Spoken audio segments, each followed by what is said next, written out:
আসসালামু আলাইকুম দর্শক, আমি তাসলিমা জার্মান থেকে আরও একটি নতুন ভিডিও নিয়ে চলে আসলাম। আশা করি আপনার কাছে ভালো লাগবে।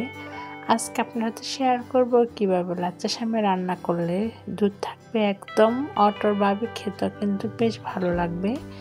কিছু টিপসও আপনাদের সাথে শেয়ার করব কিভাবে লাচ্চা সেমাইটা রান্না করলে এরকম থাকবে। ঈদ তো চলে আসছে, আমরা রোজা এবং কোরবানি সবসময় আমরা এই লাচ্চা সেমাইটা করে থাকি। তো যদি টিপসটা জানা থাকে তাহলে আপনার সেমাইটা এরকম থাকবে, খেতে কিন্তু খুবই ভালো লাগবে। আমি এখানে দিয়েছি 1 লিটার গরুর দুধ, সাথে 2টি তেজপাতা দিয়েছি। আপনারা যদি চান সাথে এলাচও দিতে পারেন।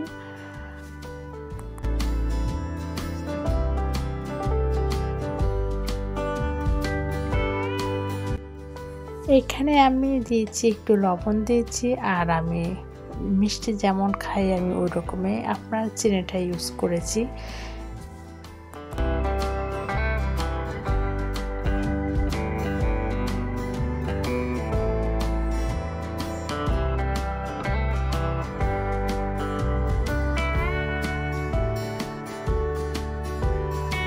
আমি 15 থেকে 20 মিনিটের মতো দুধটা জাল করে নিয়েছি।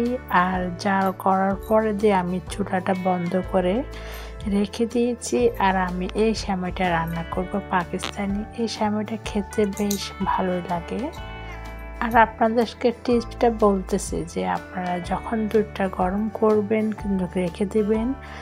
আপনার যখন সেমাইটা দিবেন তখন আপনার দুধটা অন্তত একটা কুসুম গরম পানি আমরা যেরকম খাই বা আঙ্গুল দিতে পারেন ঠিক ওরকম কুসুম অবস্থায় রেখে দিবেন। একদম ফুটন্ত আপনার দুধের মধ্যে সেমাইটা দিবেন না, তাহলে খেতে ভালো লাগবে না, দুধটাও আপনার এরকম বেশি থাকবে না। এই টিপসটা আপনার সাথে শেয়ার করলাম। তা আমি প্লেটে কিন্তু বিভিন্ন ধরনের বাদাম দিয়েছি, আর আমি কালো আপনার কিশমিশটা ইউজ করেছি। আপনার চাইলে ব্রাউনটাও করতে পারেন। আর এই সেমাইটা কিন্তু আপনি ঘিয়ে ভাজা, আর এই ঘি ভাজা সেমাইটা কিন্তু কাঁচাও খাওয়া যায়, এটা সবাই জানে। আমি এখানে বাদাম বিভিন্ন ধরনের দিয়ে প্লেটটা সাজিয়ে নিয়েছি। আমি যত প্লেটে সেমাই করব সব প্লেটে সাজিয়ে নিয়েছি খাওয়ার জন্য।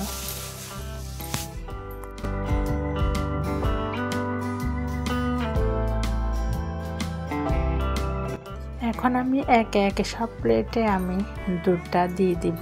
আমার দুধটা কিন্তু কুসুম আছে, কুসুম গরম, বেশি গরম না। এইভাবে যদি আপনারা কুসুম গরম দুধে যদি সেমাই ডালিয়ে দেন, দুধটাও কিন্তু শুকাতে সময় লাগবে, খেতে কিন্তু ভীষণ ভালো লাগবে। আশা করি আমার ভিডিওটা আপনাদের কাছে ভীষণ ভালো লেগেছে। আর প্লিজ সবাই একটি লাইক দিবেন, দেখার আগে আর সুন্দর কমেন্ট করে যাবেন। সবাইকে অসংখ্য ধন্যবাদ।